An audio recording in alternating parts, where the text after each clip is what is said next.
El tercer ejercicio del suelo pélvico es el puente. Es un ejercicio muy conocido en pilates.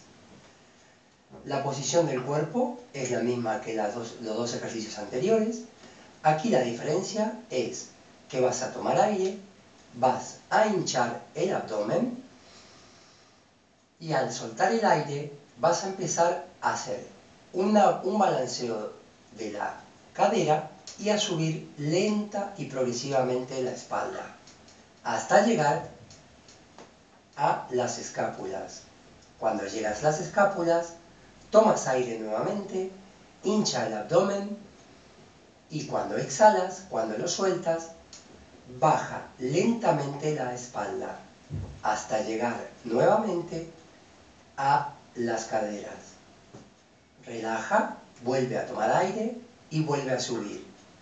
A este ejercicio lo vas a hacer en 3 series de 10 repeticiones cada uno.